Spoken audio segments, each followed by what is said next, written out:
سوال کلام کے جواب، یعنی جو سوال کے جواب کو جواب اس لیے کہتے ہیں کہ وہ ہوا کا کاٹتا ہوا بولا ہم نے، ہوا چل رہی ہے نا ٹوٹل، یہ ہوا فل بھری ہوئی ہے نصرت پاک میں، فضا والی ہوا، جب ہمارا جملہ آپ کو کہیں آپ کو کہیں آپ کو کہیں، یہ ساری جو ہوا یہ ہوا کو کاٹتا ہوا اگلے کے کانوں سے ٹکراتا ہے، ٹھیک ہے جناب۔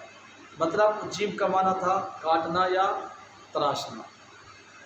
تو یہ جس طرح آپ دھواں ہو، نظر کوئی نہ آ رہا ہو، جب آپ کسی کو ایک روڑا پھینکیں بھٹا پھینکیں تو اگلے کو جا کے لگے تو وہ دھواں اپنا وہ جو ڈھیلا ہے وہ کاٹتا نہیں جائے گا دھوئیں کو، آواز کو بھی ایسے کسی کی بات قبول کرنے پہ اس لیے استجابہ کہا جاتا ہے کہ اس سے سوال کا سلسلہ کٹ جاتا ہے، سوال کیا جواب آیا، سوال کیا جواب آیا، جب جواب آیا تو سلسلہ کٹ نہیں جاتا، اگلا بندہ خاموش ہو جاتا ہے۔ یہاں یا جواب دینے کے معنی میں ہے یا قبول کرنے کے معنی میں۔ اللہ رب العزت فرماتا ہے جب بندہ مجھے کہتا ہے نا ربی ربی، تو اللہ رب العزت کیا فرماتا ہے؟ عبدی عبدی عبدی، کہ جب بندہ مجھے پکارتا ہے رب رب تو میں اس کا جواب دیتا ہوں عبدی عبدی ایک بار۔ دوسرا اس کا جواب یہ کہ جب بندہ مجھ سے مانگتا ہے تو میں اس کی دعا کو قبول کرتا ہوں۔ دعوت دعن، یہ آپ نے جواب سن لیا، اور چین آگے دعوت دعن اور دعان سے یا پکارنا مراد ہے یا دعا کرنا۔ دعا کا معنی پکارنا یا دعا کرنا، یعنی جب مجھے کوئی پکارنے والا پکارتا ہے تو میں اس کے جواب میں لبیک فرماتا ہوں۔ حدیث مبارکہ میں بھی ایسے ہی ہے، تفسیر کبیر شریف۔ یا جب مجھ سے کوئی دعا مانگتا ہے تو اس کی دعا پر لبیک فرماتا ہوں یا قبول فرماتا ہوں۔ اللہ تعالیٰ فرماتا ہے بندہ میں سن رہا ہوں میں سن رہا ہوں میں سن رہا ہوں، میں تیری دعا کو قبول کر رہا ہوں۔ ممکن ہے کہ الداعی میں الف لام عادی ہو، یہ گرامر کی بات ہے، اور اس میں خاص پکارنے والے یعنی مومنین یا متقین وغیرہ مراد ہو، کیونکہ پکارتے تو اللہ تعالیٰ کو ہر کوئی ہے، کفار بھی پکارتے ہیں، ہندو بھی پکارتے ہیں، سکھ بھی پکارتے ہیں، مسلمان بھی پکارتے ہیں۔ ان میں سے ایک مفہوم یہ بھی بن رہا ہے کہ اللہ تعالیٰ جواب ان کو دیتا ہے جو اس کے ماننے والے ہیں۔ سیدھی سی بات ہے، جب آپ کی اولاد یا کوئی نوکر یا خادم یا شاگرد یا مرید آپ کا ماننے والا نہیں ہو تو جتنے دفعہ آپ کو بلائے گا آپ اس کا جواب دیں گے؟ آپ کہیں گے میرا تو اس سے کوئی تعلق بھی نہیں ہے، کس کی وجہ سے؟ نافرمانی کی وجہ سے۔ تو یہ جو کفار ہیں اس کے دشمن ہیں، گو کہ اس کی مخلوق ہے، عطا بھی کر رہا ہے، لیکن جو راز و نیاز مومن سے ہیں وہ کفار سے نہیں ہیں، کیونکہ کفار کے بارے میں فرمایا گیا کہ وما دعاء الکافرین الا فی ضلال، سورۃ الرعد مبارکہ میں، کہ کافروں کا پکارنا برباد جاتا ہے۔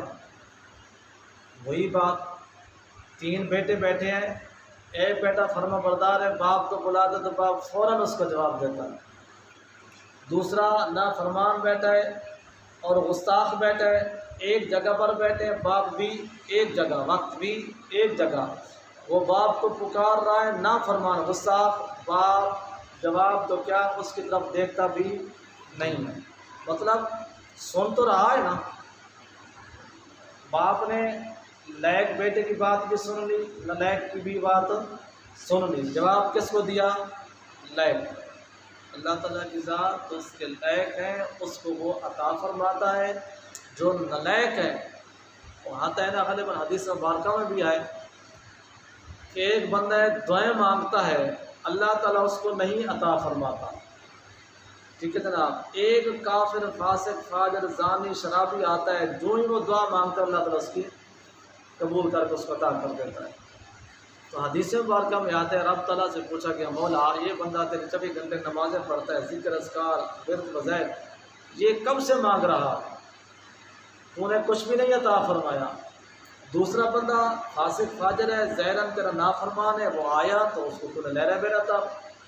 تو اس کا پھر جواب اللہ رب العزت کی ذات پاک سے یہ آیا ہے کہ یہ بندہ میرا فرمانبردار ہے، اس کا میری بارگاہ میں آنا بھی مجھے قبول ہے، پسند ہے، اس کا مانگنا بھی مجھے پسند ہے، اس کا رونا بھی مجھے پسند ہے، وہ نافرمان ہے، غصاخ ہے، ٹھیک ہے نا، تو لہٰذا جب وہ میری بارگاہ میں آئے تو میں نے اس کو فٹافٹ دے دیا کہ دوبارہ میرے پاس نہ آئے۔ سیدھی سی بات ہے، جب لائق بچہ ہو تو آپ اس کو ساتھ بٹھا دیتے ہیں، کھلاتے بھی ہیں پلاتے بھی ہیں، تو نالائق ہو تو اس کو آپ فوراً ٹال دیتے ہیں، 5 روپے دیے یار اس کو ٹالا کر، اس کو بس جانے دیں۔ دوسرا آیا پیار محبت والا، آ جاؤ جناب آ جاؤ، یہاں تک کہ اپنی جگہ اس کو دے دیں۔ پکار 4 قسم کی ہے، ٹھیک ہے جناب۔ گناہ گار کی پکار، گناہ گار بھی تو اللہ تعالیٰ کو پکارتا ہے بندہ۔ ابرار کی پکار یعنی نیک لوگوں کی پکار۔ اچھا، دل فگار کی پکار یعنی محبت اور پیار والے محبوب کی پکار، ٹھیک ہے جناب۔ اور بے قرار کی پکار، بے قرار و تکلیف وغیرہ ہے۔ پھر ان میں سے دل فگار اور بے قرار کی پکار بہت ہی پرتاثیر ہے، ذہن میں رکھیں، ذہن میں۔ ایک گناہ گار کی، دوسری نیک کی، تیسری محبوب کی، چوتھی بے قرار کی۔ ان میں سے جو تاثیر ہے نا جو رکھتی ہیں وہ کس کس کی رکھتی ہیں؟ ایک محبوب کی، دوسرا دکھی کی۔ 4 بندے آپ سے سوال کریں نا، 4 بندے، اگر وہ صحت کے لحاظ سے 3 ایک جیسے ہیں تو ایک بہت ہی ڈاؤن ہے، تو یقیناً آپ جو ڈاؤن ہے اس کو پھر فور عطا کریں اور اس کی بہت سنیں گے۔ یا یوں سمجھے جب بل جمع کروانے جاتے ہیں، جیسے سکولوں میں کوئی اس طرح کا مسئلہ ہو، جو ضعیف شدہ ہوگی عورت یا مرد، سٹک کے سہارے آ رہا ہے یا بیٹھا ہے، جبکہ تیسرے صحت مند کھڑے ہیں، تو افسر پہلے کس کی بات سنے گا؟ کوشش کرے گا جو ڈاؤن۔ اس لیے جو بے قرار یعنی مظلوم، بے قرار تکلیف زدہ، بے قرار مظلوم، اس کے اللہ تعالیٰ فوراً سنیں، یا پھر اس کا محبوب ہے، ٹھیک ہے جناب۔ یہ پکار عرش کو ہلا دیتی ہے، مظلوم کی عرش اعظم ایسے ہل جاتا ہے۔ رب تعالیٰ فرماتے ہیں امن یجیب المضطر اذا دعاہ ویکشف السوء، سورۃ نمل شریف میں، جس کی پرسوں چوتھ تلاوت ہوئی تھی۔ تو یہ قرآن پاک سے بھی ثابت ہے کہ جب بے قرار کی پکارتا ہے تو اللہ رب العزت اس کی فوراً سنتے ہیں۔ جب ریڈیو کے ذریعے بجلی کی مدد سے تمام دنیا میں آواز پہنچ سکتی ہے تو بے چینی ہو دل کی بجلی کے ذریعے بھی آواز عرش اعظم تک پہنچ سکتی ہے۔ یہ تو ہمارے کنیکشن ہے نا جناب، جو اللہ اس کے بندے کا کنیکشن ہے جل وعلا، تو اس کنیکشن کی بندہ مثال بھی نہیں دے سکتا۔ اگر خود اپنے میں بے قراری نہیں ہے تو کسی بے قرار سے پکار دلواؤ۔ ہمارے دل بے قرار نہیں ہے، ہم بے قرار جب کہ اللہ والے کی نگاہ پڑے گی، جس طرح علامہ صاحب حضرت علامہ محمد اقبال صاحب رحمۃ اللہ تعالیٰ، پیر میر علی شاہ صاحب رحمۃ اللہ تعالیٰ، ان پاک ہستیوں کے دل بے قرار تھے۔ کتنے مہر علی کتنے تیری سنا، مشتاق اکھیاں کتنے جا، یہ دل بے قرار تھا نا، بے قراری کے۔ حضرت مولانا جامی صاحب رحمۃ اللہ تعالیٰ نے جو آپ نے وہ قصیدہ نعت شریف لکھی تھی، تو جب آپ مدینہ شریف جانے لگے اس وقت گورنر مکہ کو میرے آقا حضور علیہ السلام نے فرمایا جامی آ رہا ہے، اس کو واپس بھیجو۔ پھر آپ نہ چرواہے کے ساتھ بھیڑ بکریوں میں، پہلے یعنی قافلے میں آپ آئے، واپس کیا گیا، پھر آپ بھیڑ بکریوں کے اپنا چرواہے آ رہے تھے، پھر اس میں آپ آئے، پھر آپ کی ذات پاک نے گورنر کو کہا تیسری مرتبہ، پھر تو پوچھا کہ یا رسول اللہ جامی صاحب تو آپ کو اشاق کے بہت بڑے پوری دنیا میں مشہور ہیں، آپ کی ذات نے فرمایا جو جامی تڑپ رکھتا ہے، جو حضرت عبد الرحمن جامی تڑپ رکھتا ہے یا جس تڑپ سے آ رہے ہیں، مجھے مزار شریف سے باہر آ کر اس کا استقبال کرنا۔ تڑپ کی بات کر رہے تھے، تڑپ اس کو کہتے ہیں، محبت اور عشق والی تڑپ کو۔ اچھا، اگر بے قراری نہیں ہے تو پھر کسی اللہ والے سے دل میں بے قراری پیدا کروا لیں۔ دیکھ رہے ہزاروں بندے ایسے ہوتے ہیں، نہ ان کو نماز کی پرواہ ہے نہ دین کی پرواہ ہے، اللہ والوں کی بارگاہ میں جاتے ہیں جناب ایسا کرنٹ لگتا ہے، نماز کو بھی پابند ہو جاتے ہیں، یہاں تک کہ پورے خاندان کو وہ چھوڑ دیتے ہیں، اپنے تمام رسم و رواج کو چھوڑ دیتے ہیں۔ مرشد سے ایسا کنیکشن بنتا ہے، بس اس کو مرشد، ذکر، نماز، اس کے علاوہ کوئی کام بھی نہیں ہوتا۔ یہ ایک قرار دلوانا۔ ریڈیو والوں کے ذریعے اعلانات کرائے جاتے ہیں، اسرار والوں کے ذریعے سے دعائیں کرائی جاتی ہیں۔ یہ نقطہ ذہن میں رکھو جو بندہ پریشان ہو، جہاں مظلوم ہو، جہاں اس قسم کا بندہ، اس سے دعا کیا کروائے، اس کی دعا اللہ تعالیٰ کی بارگاہ میں جلدی قبول ہوتی ہے۔ کوئی مسافر اس سے دعا کروائے، کوئی مریض ہے اس سے دعا کروائے، کوئی مظلوم ہے اس سے دعا کروائے۔ اور ممکن ہے کہ ایسے سارے ہی دعا کرنے والے مراد ہوں، اوپر والے جو آپ سن رہے ہیں، کیونکہ دنیا میں کفار کی بھی بعض دعائیں قبول ہوتی ہیں، ان کی بھی دعائیں قبول ہوتی ہیں، لیکن ان کو صلہ یہیں دیا جاتا ہے۔ مومن کو تو صلہ دنیا میں بھی دیا جاتا ہے، حشر میں بھی دیا جائے گا، قبر میں بھی دیا جائے گا، جنت میں بھی، یعنی مومن کی ہر جگہ سنوائی ہے، کافر کی صرف یہی سنوائی ہے۔ اس کی بحث انشاءاللہ خلاصہ تفسیر کے بعد ہوگی۔ فَلْيَسْتَجِيبُوا لِي بواسطہ محبوب علیہ السلام بندوں سے غیبانہ کلام ہے۔ محبوب صلی اللہ علیہ وسلم ان کو فرما دو ہم قریب ہیں، قبول کرتے ہیں، لیکن آپ کے ذریعے قبول کرتے ہیں۔ کس کے ذریعے؟ آپ کے ذریعے، آپ کے در اقدس پر آئیں تو پھر ہم ان کی بات کو سنیں گے۔ اچھا، اور یہاں استجابت کے معنی قبول کرنا اور بات ماننا، قبول کرنا اور بات ماننا ہے۔ یعنی ان بندوں کو بھی چاہیے کہ میرے فرمان مانیں، میں ان کی بات مانتا ہوں، سنتا ہوں نا، تو ان کو بھی تو چاہیے نا۔ ہٹے گھٹے ہو کے نماز نہ پڑھنا، یہ تو اللہ تعالیٰ کی بات محبت والی تو نہیں ہے نا۔ جب میں ان کی مانتا ہوں، میں ان کی مرادیں پوری کرتا ہوں، تو ان کو بھی تو چاہیے نا جناب، یا میری وجہ سے شریعت کی اتباع کریں۔ نبی پاک صلی اللہ علیہ وسلم وَلْيُؤْمِنُوا بِي، یا تو اس سے ایمان لانا مراد ہے یا ایمان پر قائم رہنا۔ کافر تو ایمان لے آئیں، تمہاری جلدی سنی جائے گی۔ اگر ایمان والے ہو تو پھر اس میں قائم رہو، جس قسم کے بھی حالات و واقعات ہوں، پوزیشنیں، مسائل، پرابلم، ڈٹ کے رہنا۔ میرے ہاتھ میں قلم ہے، میرے ذہن میں اجالا، کوئی کیا کر سکے گا مجھے غلطوں سے پالا، آئین جواں مرداں حق گوئیو بے باقی، اللہ کے شعروں کو آتی نہیں رباطی۔ جن ایمان کے ساتھ اطاعت کریں، دوغلی پلیسی کے ساتھ نہ، منافقت کے ساتھ نہ، کیونکہ بغیر ایمان اعمال معتبر نہیں ہے۔ اعمال معتبر تب ہے جب بندہ ایمان والا ہوگا، اور یہ کہ ایمان پر قائم رہیں۔ لعلہم یرشدون، یہ رشد سے بننے کے معنی ہدایت پانا، لعلہ بندوں کے لحاظ سے ہے، یعنی ہدایت کی امید پر یہ سارے کام کریں، نہ کہ دنیا کی خاطر۔ نماز پڑھیں، یہ امید ہو کہ اللہ تعالیٰ ہمیں نماز پر قائم رکھے، صدقہ خیرات دیں، یہ امید پر کہ اللہ تعالیٰ نیکی پر قائم۔ اور بزرگ فرماتے ہیں جب ہم دنیا کی لالچ سے کام کریں گے تو پھر ہماری عبادت کرنے کا کوئی فائدہ نہیں۔ اگر نماز پڑھ رہے تو نیت یہ ہے کہ میری عمر دراز ہو جائے، میری رزق میں برکت ہو جائے، میری فلاں کام ہو جائے، پھر تو ایک کاروبار ہو گیا نا جناب۔ لالچ کی خاطر ہم کر رہے ہیں نا۔